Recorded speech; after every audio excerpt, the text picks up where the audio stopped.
नमस्कार एवं हार्दिक स्वागत छ कार्यक्रम स्थानीय सरकारमा। कार्यक्रम स्थानीय सरकार तपाईँले यतिखेर रेडियो बिहानी 97.5 मेगाहर्जमा धादिङसहित नेपालको 40भन्दा बढी जिल्लाहरूमा र हाम्रो अनलाइन प्रसारण www.radiobihanي.org.np मा प्रत्यक्ष सुन्न सक्नुहुन्छ।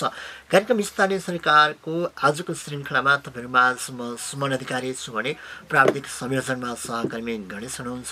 कार्यक्रम स्थानीय सरकारमा तपाईँ हामीले निर्वाचित गराएर पठाएका जनप्रतिनिधिहरूसँग तपाईँ हाम्रो गाउँठाउँको विकासको बारेमा हामीले कुराकानी गर्छौँ। शिक्षा, स्वास्थ्य, यातायात, खानेपानीको विषयमा रहेर र समग्र आफ्नो स्थानीय तहको वडा, नगरपालिका, गाउँपालिका र प्रदेश र सङ्घका सांसदहरूसँग पनि हामीले छलफल बहस कुराकानी गर्दै आइराखेको एकमात्र कार्यक्रम स्थानीय सरकार। स्थानीय सरकारको आजको श्रृङ्खलामा हामीले एकजना अतिथिलाई स्टुडियोमा निम्ताएका छौँ। आज हामीसँग कुराकानी गर्नुको लागि नीलकण्ठ नगरपालिका वडा नम्बर 14 का वडा अध्यक्ष तिलक थापा मगर हाम्रो स्टुडियोमा हुनुहुन्छ। आज हामी समग्र नीलकण्ठ नगरपालिका वडा नम्बर 11 को विकासको कुरा गर्छौँ। त्यहाँको शिक्षा, स्वास्थ्य, यातायातको विषयमा जननिर्वाचित वडा अध्यक्ष आइसकेपछि के गतिविधिहरू भए, त्यहाँको अवस्था कस्तो छ, विकास निर्माण कार्यमा जनप्रतिनिधिहरू कसरी लागिरहनु भएको छ, जनताको गुनासो र आवश्यकताको विषयमा जनप्रतिनिधि भइसकेपछि सम्बोधन गर्नको लागि, समस्या समाधान गर्नको लागि वडा अध्यक्ष कसरी लागिरहनु भएको छ र पछिल्लो समय कोभिड-19ले यो सङ्कट निम्ताएको अवस्थामा नीलकण्ठ 11 को अवस्था के छ, त्यहाँको शैक्षिक अवस्था सङ्घ संस्थाहरू, त्यहाँको शिक्षण संस्था सँगसँगै स्वास्थ्य संस्थासँग जनप्रतिनिधिहरू कतिको नजिक हुनुहुन्छ र त्यहाँको ठ्याक्कै अवस्था के छ भन्ने विषयमा आज हामी छलफल बहस र कुराकानी गर्छौँ। अतिथिलाई स्वागत छ अध्यक्षज्यू कार्यक्रम स्थानीय सरकारमा। हस्, धन्यवाद सुमनजी। आराम हुनुहुन्छ? आराम छु। कोभिड-19 को हामी अतालिदो अवस्थामा छौँ र धादिङमा पनि विशेष छ, विशेष त नीलकण्ठ नगरपालिकामा नै कोभिडले असाध्यै समस्या निम्ताएको अवस्था छ र नीलकण्ठ 11 मा पनि सङ्क्रमितहरू दिनानुदिन बढ्दै गइराखेको अवस्था छ। यो परिस्थितिमा कोभिडको लकडाउन सुरु हुनुदेखि अहिलेसम्म आउँदा तपाईँको पहलमा र तपाईँले जनताहरूलाई आवास दिने खालको कार्यक्रमहरू कसरी सञ्चालन गर्दै आइरहनु भएको छ? कोभिडको बारेमा कुरा गर्दाखेरि जब नेपालमा जुन कोभिडको जुन सङ्क्रमण सुरु भयो, सुरुका दिनदेखि नै हामीले आफ्नो वडाभित्र नीलकण्ठ विशेष गरी नीलकण्ठ नगरपालिका 11 भित्र चाहिँ हामीले चाहिँ माइकिङ गर्ने कार्यक्रम गऱ्यौँ, सचेतना कार्यक्रम ल्यायौँ होइन। यस विषयमा यो कोरोना अथवा कोभिड भनेको के हो, यसबाट हामी कसरी सतर्कता अपनाउनु पर्छ भन्ने विषयमा चाहिँ हामीले टोलमा बस्तीमा गएर माइकिङ गरेर चाहिँ यसलाई चाहिँ जनसचेतना चाहिँ अभिवृद्धि गर्ने कार्यक्रम चाहिँ हामीले सुरुमा गरेका थियौँ। र तपाईँले भन्नुभयो जनचेतना र चेतनामूलक सन्देश प्रवाह गर्दै गर्दा र विपद जुन समस्या आइसकेको छ, यो परिस्थितिमा अझै रोकथामको लागि र विशेष त भारत लगायत तेस्रो मुलुकबाट आउने हाम्रो नीलकण्ठ 11 का जनसमुदायहरूलाई व्यवस्थापनको लागि क्वारेन्टाइनहरू, आइसोलेसनको व्यवस्थापनमा कसरी लाग्नुभयो? सुरुको दिनहरूमा भारतबाट आउने दाजुभाइहरूको सङ्ख्यामा उल्लेखनीय रूपमा नै केही दाजुभाइहरू हाम्रो वडामा आए।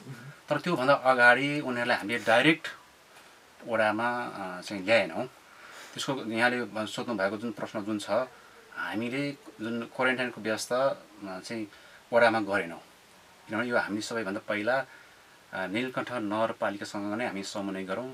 अब यदि आवश्यक पर्यो भने हामी वडामै पनि क्वारेन्टाइनको व्यवस्था गर्न सक्छौँ भन्ने खालको कुराकानी गर्दाखेरि यहाँ चाहिँ नगरपालिकाले के भन्यो भने होइन, क्वारेन्टाइनको व्यवस्था हामी सदरमुकाममै धादिङ बेसीमै हामीले जो व्यवस्था गरेका छौँ र वडामा गरिनु पनि आवश्यक छैन भन्ने खालको कुरा भइसकेपछि जति पनि भारत तथा अन्य मुलुकबाट आएका दाजुभाइ दिदीबहिनीहरू थिए, उहाँहरूलाई हामीले क्वारेन्टाइनको व्यवस्था यो नीलकण्ठ चाहिँ नगरपालिका अन्तर्गत रहेको धादिङ बेसीमै उहाँहरूलाई क्वारेन्टाइनमा राख्ने व्यवस्था हामीले मिलायौँ।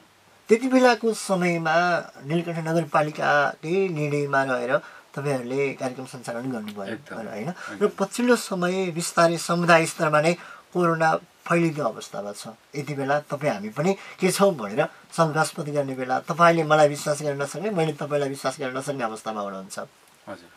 यो परिस्थितिमा ठ्याक्कै अहिलेको तपाईँको नगरपालिका मध्ये तपाईँको वडामा र अहिले भइराखेको त्यहाँको स्वास्थ्य कमिटी जुन टिमवर्क छ त्यो टिमलाई कसरी परिचालित गरिरहनु भएको छ, तपाईँ कतिको अपडेट हुनुहुन्छ? सबैभन्दा पहिला चाहिँ हामीले बुझ्नुपर्ने अथवा थाहा पाउनुपर्ने कुरो चाहिँ के हो भने हाम्रो वडाभित्र त्यस्तो सङ्क्रमित भएको व्यक्तिहरू कुनै पनि छैन अहिलेसम्म। मात्रै के छ भने नीलकण्ठ नगरपालिका 11 चाहिँ भनौँ न आफ्नो चाहिँ स्थायी ठेगाना भएका तर अन्यत्र बसोबास गरेको चाहिँ 1-2 जना चाहिँ छन् है। नत्र हाम्रो वडाभित्र भएका चाहिँ बस्तीहरूमा चाहिँ त्यस्तो सङ्क्रमित व्यक्तिहरू कुनै पनि छैन।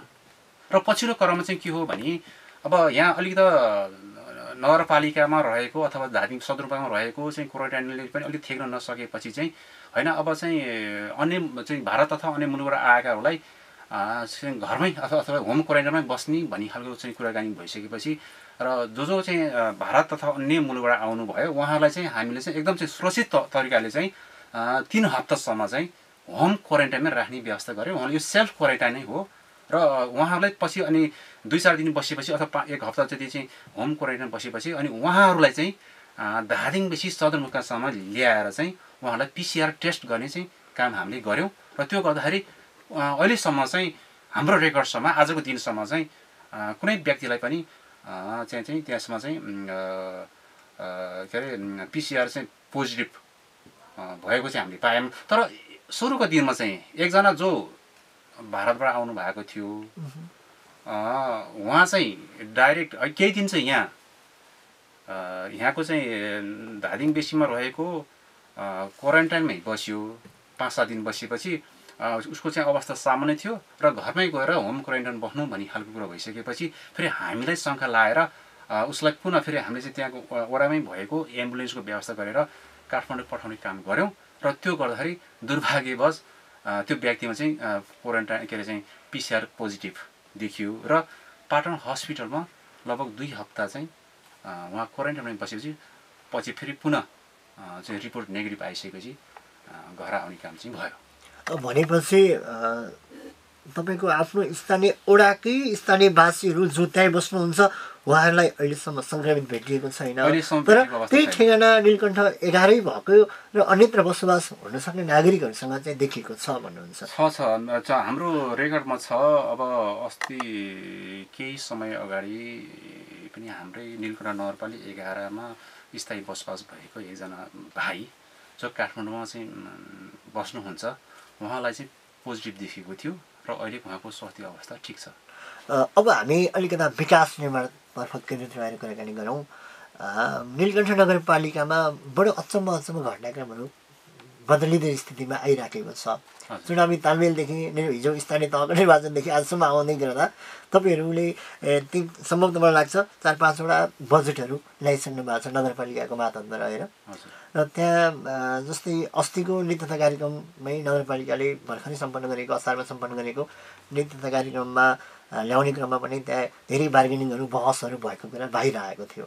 त्यो अवस्थामा र प्रक्रियामा छलफलमा राजनैतिक मतान्तर र ध्रुवीकरण छ नि जुन बहसको कुरा जोडिँदै गर्दा तपाईँहरू वडा अध्यक्ष कार्यपालिका र नगरपालिकाको निर्णय मान्नुपर्ने र पार्टीले डिबेट गरेको अवस्था आउँदै गर्दाखेरि तपाईँहरूले ल्याउनु भएको एजेन्डा र विकास निर्माणको कार्य जनसमुदायको अपेक्षाअनुसार काम गर्न बजेटहरू यथेष्ट मात्रामा प्रयोग गर्न पाउनु भएको छ? अब यस्तो छ सुमनजी, अब हामीसँग एउटा के छ भने सीमित बजेट र असीमित चाहिँ चाहना आकाङ्क्षा अथवा चाहिँ आवश्यकता भनेपछि हामीले सीमित बजेटमा रहेर असीमित आवश्यकतालाई परिपूर्ति गर्नुपर्ने चाहिँ हाम्रो चाहिँ त्यो खालको चाहिँ अवस्था छ होइन। अब अहिलेको जुन यो अहिले आर्थिक वर्ष 77-78 कुरो गर्ने हो भने हामीसँग मात्रै अब हरेक वडालाई भनौँ न एकै राशिले चाहिँ अब सिलिङ चाहिँ दिने काम गरी मात्रै हामीले चाहिँ वडाले पाएको बजेट भनेको यसपालिको बजेट भनेको 70 लाखको छ। प्लस फेरि के भयो भने अब हाम्रो वडामा चाहिँ के अरे एकजना कार्यपालिका सदस्य छ। फेरि कार्यपालिका सदस्यलाई पनि अब केही रकम छुट्याउने भनेपछि लगभग 24-24.5 लाख चाहिँ कार्यपालिका सदस्यको भागमा पर्यो। त्यो अब हाम्रो वडामा एकजना कार्यपालिका सदस्य पनि हुनुहुन्छ सदस्य, त्यो भन्नाले उहाँको भागमा लगभग 24-24.5 लाख पर्थ्यो भनेपछि 70 लाख र 24.5 लाख गरेपछि लगभग 94 लाख 50 हजार चान्चुन चाहिँ हाम्रो वडामा परेको अवस्था छ बजेट चाहिँ। तर त्यो पर्याप्त चाहिँ होइन है। तथापि हामीले सीमित चाहिँ बजेटमा रहेर पनि जनताले जुन खाले जुन चाहेको विकास छ नि त्यसलाई चाहिँ हामीले चाहिँ एड्रेस गर्ने चाहिँ हामीले चाहिँ भरपूर्ण रूपमा चाहिँ प्रयास गरेका छौँ। र मलाई लाग्छ अब हामीले विकास निर्माणमा कहीँ कतै पनि कन्जुसी गरेको छैन हैन। आर्थिक मितव्ययितामा हामीले एकदम ध्यान दिएको छौँ। जति पनि विकासलाई चाहिँ छुट्याएको बजेट छ हामी यथेष्ट रूपमा चाहिँ हामीले चाहिँ एकदम सही ठाउँमा चाहिँ सही तरिकाले चाहिँ खर्च गरेका छौँ भन्ने मलाई लाग्छ। तपाईँले भन्नुभयो यो आर्थिक वर्ष 77-78मा नित्यता कार्यक्रम ल्याउँदै गर्दा नगरपालिकाको सिलिङ तपाईँकोमा जाँदै गर्दा समथिङ 70 लाखको तपाईँले आफूले विनियोजित गर्नु पाउने तपाईँको अधिकारसँग रहेर बजेट आयो। यो 70 लाखको बजेटले नीलकण्ठ 11 को विकासमा शिक्षा, स्वास्थ्य, यातायात, खानेपानी सबै कुरामा टेक्नुपर्ने र यथेष्ट नभएको तपाईँले जानकारी दिलाउँदै गर्दा र समस्या समाधान गर्न र जनताको आवश्यकता पुरा गर्न कतिको असहज हुँदो रहेछ। यस्तो हो, अहिले जुन 70 लाख भन्नुभयो त्यो 70 लाख मात्रै होइन। अहिले मैले कार्यपालिकाको चाहिँ भागमा पनि 24.5 लाख परेको भनेपछि लगभग 94 लाख 50 हजार हो। हामीले त्यसलाई फेरि चाहिँ यो चाहिँ वडा अध्यक्षको भागमा अथवा यो चाहिँ कार्यपालिका भाग हो भने हामीले चाहिँ भागबाट हामीले गरेका हौँ। त्यसलाई एउटै डालोमा हालेर हामीले समष्टिगत रूपमा चाहिँ योजना चाहिँ हामीले बनायौँ आवश्यकताको आधार एकदम। र विशेष गरेर हामीले जुन जोड गरेको भनेको सडक, खानेपानी र अनि अरू चाहिँ सानातिना चाहिँ एकदम अति आवश्यक चाहिँ जुन छ नि अब स्थानीय तहमा अथवा चाहिँ त्यहाँ गाउँ। अब हामी कस्तो भने अब सीमित बजेटमा रहेर असीमित जुन आवश्यकताहरू परिपूर्ति गर्नुपर्ने जुन हाम्रो माझ चाहिँ हाम्रो अगाडि चाहिँ चुनौती आएको छ।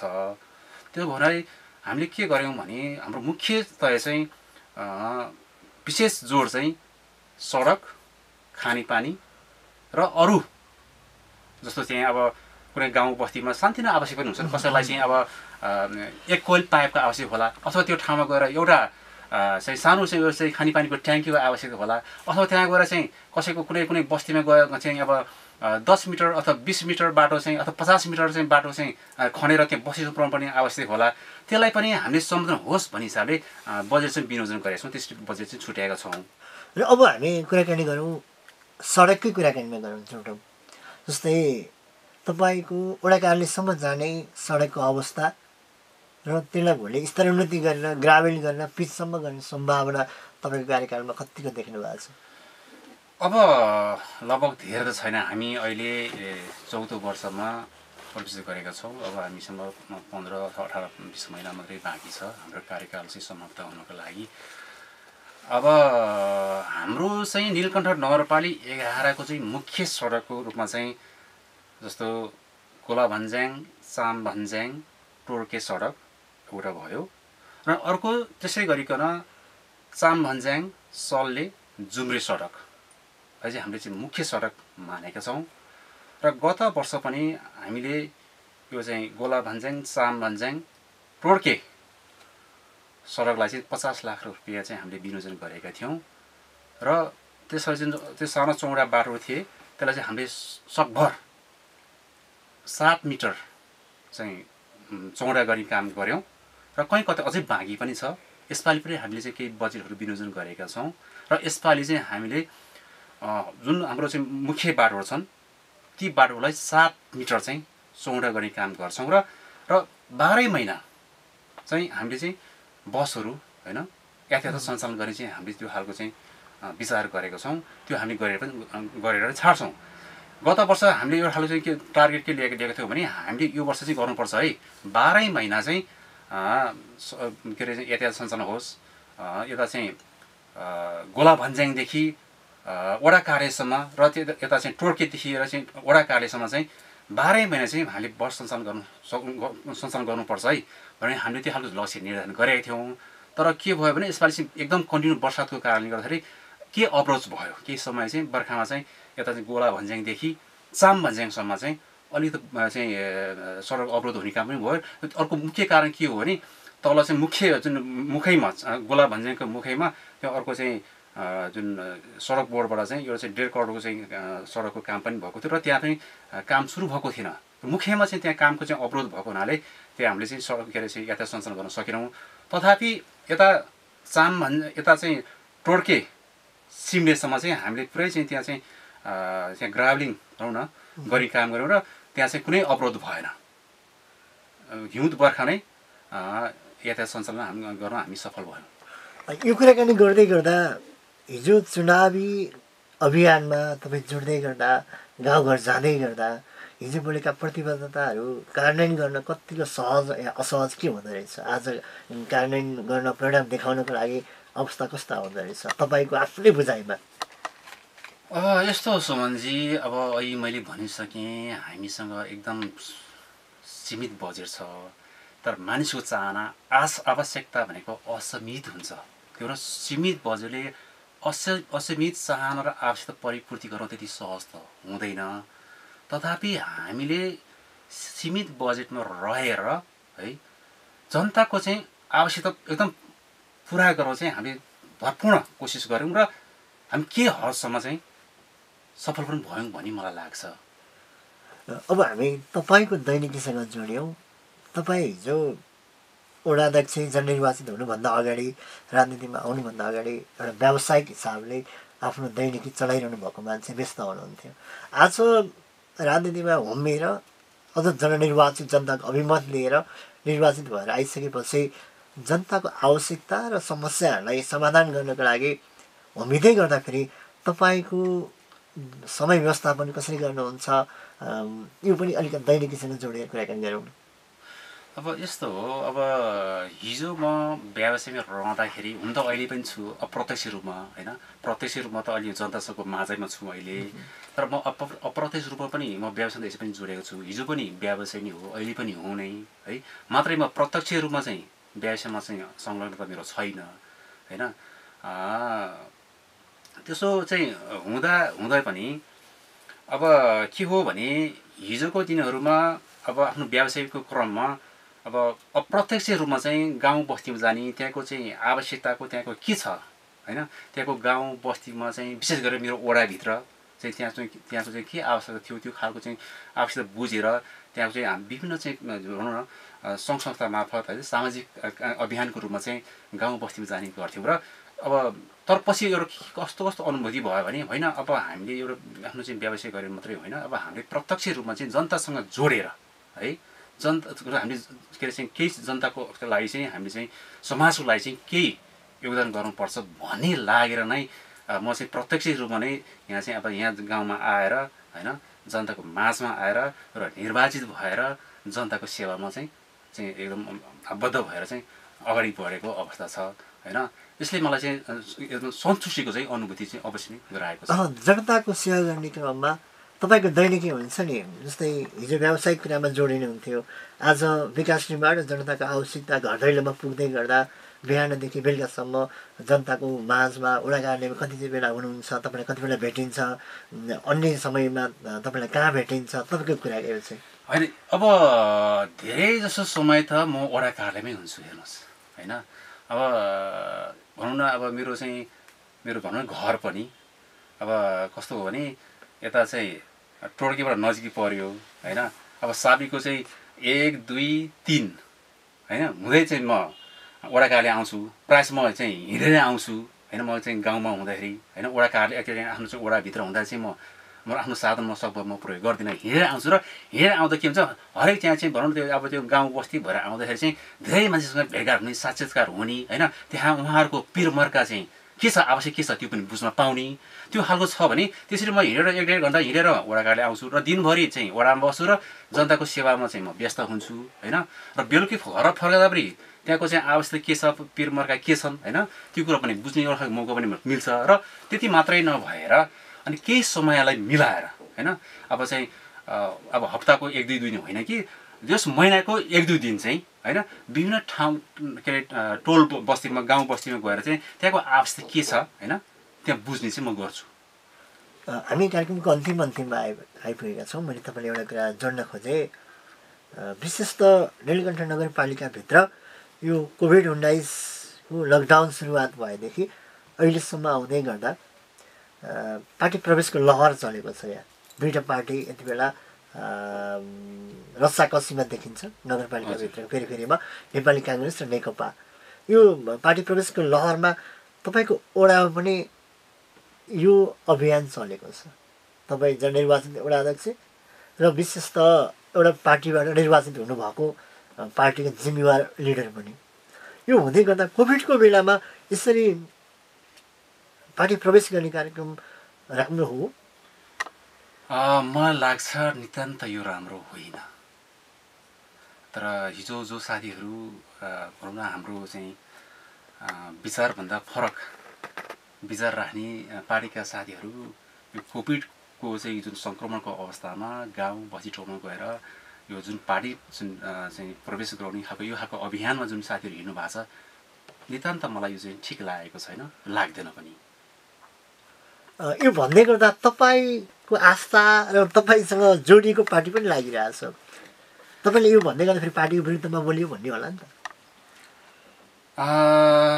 मलाई लाग्दैन। खै अब हामी कहाँ चाहिँ अब हाम्रो भनौँ न, अब म तपाईँलाई अब भन्नै पर्छ होइन, म नेकपासँग चाहिँ जोडेको छु, एउटा चाहिँ पार्टी प्रतिनिधि हुँ होइन। र हाम्रो वडामा चाहिँ त्यस्तो मलाई लाग्दैन। अब हाम्रो चाहिँ पार्टीका साथीहरू वडामा गएर पार्टी चाहिँ प्रवेश गराउने खालको चाहिँ मैले देखेको छैन। तर मेरै वडामा पनि अस्ति केही समय अगाडि नै हो, अब नेपाली चाहिँ काङ्ग्रेसका केही साथीहरू त्यहाँ चाहिँ जाने जुन पार्टी प्रवेश गराउने खालको चाहिँ अभियानमा उहाँहरू लाग्नु भएको मैले पाएँ। र त्यहाँ चाहिँ अलिक कस्तो भने अब एउटा साथीहरू के छ भने हामी चाहिँ हेर्नु जनतासँग चाहिँ एकदम चाहिँ अब हामी आफ्नो व्यस्त छौँ होइन। अब जनतालाई चाहिँ त्यहाँ के आवश्यक छ, किरमर्का कहाँ छ, हामीले गर्नुपर्ने काम कुरो के हो, ती कुरा सबै हामी चाहिँ जनताको सेवामा हामी व्यस्त छौँ। तर हामी अलिक के हो भने यसलाई कसरी बुझ्नु होला भने हामी आफ्नो चाहिँ खेतबारीमा अथवा खनजोतमा व्यस्त छौँ, अथवा चाहिँ हामीले चाहिँ त्यहाँ चाहिँ खेतमा गएर चाहिँ के अरे चाहिँ रोपाइँमा गर्न व्यस्त छौँ। तर अरू केही साथीहरू छन् भनौँ न, उहाँहरू काम छैन क्या यतिखेर चाहिँ। उहाँहरू काम भनेको के हो, जुन त्यहाँ बगिरहेको चाहिँ कुलोमा चाहिँ के अरे चाहिँ बाँझो हाल्ने काम अथवा चाहिँ कुलो सुकाउने काम चाहिँ उहाँले गर्ने प्रयास गर्नुभएको र हाम्रो वडामा भएको पनि त्यही हो। अस्ति केही साथीहरू त्यहाँ जानुभयो भन्छन्, एउटा भुइँया पनि मचाउने काम गर्यो। के अरे 150-200 चाहिँ त्यहाँको चाहिँ स्थानीयलाई पार्टी चाहिँ प्रवेश पनि हामीले गऱ्यौँ। अथवा के अरे नेपाल कम्युनिस्ट पार्टीबाट चाहिँ नेपाली काङ्ग्रेसमा यदि चाहिँ हामीले चाहिँ पार्टी प्रवेश गरायौँ भन्ने खालको भुइँया पनि मैले मचाएको मैले पाएँ। तर यथार्थमा त्यो होइन है, यो एकदम अब के ती साथीहरूको एउटा चाहिँ भ्रम फैलाउनु मात्रै काम गरे। हुनसक्छ 1-2जना साथीहरू भनौँ न गए होला, तर त्यसले केही फरक पार्दैन पार्टीलाई। अब हामी कार्यक्रमको ठ्याक्कै अन्तिममा छौँ। तपाईँले जनतामाझ भन्नुपर्ने र मैले सोध्न छुट्याएको कुराकानी यो चाहिँ हो है भन्ने खालको त्यस्तो केही कुराकानी छ? मैले भन्नुपर्ने चाहिँ के छ भने अहिले जुन मैले भनेको जुन यो आर्थिक वर्ष 77-78मा जुन हामीले चाहिँ छुट्याएको जुन विनियोजन गरेको बजेट जुन लगभग 94 लाख अलुवा चाहिँ अर्को जस्तो 94 लाखमा चाहिँ हामीले यो कुरो मैले तपाईँलाई भन्नुपर्छ। यो चाहिँ अब जनताले पनि यो चाहिँ थाहा पाउनुपर्ने जुन आवश्यकता पनि छ। र हामीले जुन 94-94 लाख रुपियाँ कहाँ चाहिँ हामी विनियोजन गरेका छौँ त भन्ने खालको चाहिँ त्यो चासो हुनसक्छ। त्यो कुरो चाहिँ छुट्यो कि जस्तो मलाई लाग्यो र त्यो म भन्न चाहन्छु। जम्मा 94.5 लाख मध्येमा हामीले जम्मा छुट्याएको बजेट मध्येबाट 30 लाख बजेट चामभन्ज्याङ सले सडकलाई चाहिँ हामीले छुट्याएका छौँ। यसपालि अब अस्ति मात्रै उपभोक्ता समिति पनि हामीले गठन गरिसकेका छौँ। र अब इन्जिनियरको अस्ति एक चरण त अब नगरपालिकाबाट इन्जिनियर पनि आउनुभयो। उहाँले चाहिँ सामान्य हिसाबले चाहिँ सर्वे पनि भइसकेको छ। पुनः हामीले फेरि सर्वे गर्नुपर्ने छ। र यसपालि त्यो बाटोलाई चाहिँ चामभन्ज्याङ सले सडकलाई चाहिँ 7 मिटर चाहिँ बाटो हामीले चौडा गर्ने काम गर्छौँ। र त्यसै गरी अर्को चाहिँ हामीले छुट्याएको छौँ 18.5 लाख रुपियाँ चाहिँ यता सल्लाघारी चामभन्ज्याङ र यता ढाँडागाउँ सडकमा चाहिँ 18.5 लाख रुपियाँ छुट्याएका छौँ। त्यसको पनि उपभोक्ता समिति हामीले गठन गरिसकेका छौँ। र अब मलाई लाग्छ कि अब यो तिहार त नजिक आइसकेको छ, तिहार अगाडि सम्भव नहोला। तिहार पछाडि अब हामी तुरुन्तै फेरि यसरी पुनः सर्वे गराएर काम चाहिँ सुरु गर्ने हामी लक्ष्य राखेको छौँ। त्यसै गरी अरू सानातिनो चाहिँ योजनाहरू जस्तो भइपरि होइन, सानातिनो मजुरा योजनाहरूमा हामी छुटेका छौँ होइन, त्यो शिक्षक अलि छुटिसकेको अवस्था छैन। र अर्को कुरो के हो भने अर्को प्रदेशबाट 50 लाख चाहिँ यता टोड्के लामाथान सिमले सडकको नाममा चाहिँ 50 लाख रुपियाँ प्रदेशबाट चाहिँ छुटेर आएको छ बजेट, र त्यो समपूरक बजेट भएको हुनाले अर्को चाहिँ 50 लाख चाहिँ नगरपालिका म्याचिङ गर्नै पर्छ है। भनेपछि एकमुष्ट के त त्यो 1 करोडको बजेट हुन आउँछ। अब हामीले के छ भने यसपालि चाहिँ अब त्यो चाहिँ टोड्के सिमलेसम्मको चाहिँ जुन सडकलाई चाहिँ जहाँ चाहिँ 7 मिटर पुगेको छ त्यहाँ 7 मिटर पुर्याउने र अरू चाहिँ पक्की नाला बनाउने, जहाँ चाहिँ अब चाहिँ आवश्यक छ त्यहाँ चाहिँ सोलिङ गर्नुपर्ने अथवा ग्राभली गर्ने भन्ने खालको चाहिँ हाम्रो चाहिँ त्यो खालको सोच हामीले बनाएका छौँ। हस्, धन्यवाद। व्यस्त समयको बावजुद पनि हामीलाई समय उपलब्ध गराइदिनु भयो, त्यसको लागि हार्दिक धन्यवाद। आगामी बसाइहरू आगामी कार्यक्रमहरूमा फेरि भेटौँला भन्दै हामी छोड्छौँ। हस्, धन्यवाद सुमनजी। हामी आज नीलकण्ठ नगरपालिका वडा नम्बर 11 का वडा अध्यक्ष तिलक थापा मगरसँग रहेर कुराकानी गऱ्यौँ। नीलकण्ठ 11 को समग्र विकास, शिक्षा, स्वास्थ्य र मोटो बाटोसँग विशेष फोकस रहेर कुराकानी गऱ्यौँ। आगामी हप्ता फेरि फरक व्यक्ति र फरक अतिथि लिएर आउने भाषा गर्दै यो कार्यक्रमबाट म सुमन अधिकारी पनि आगे चाहन्छु। हवस् त, नमस्कार।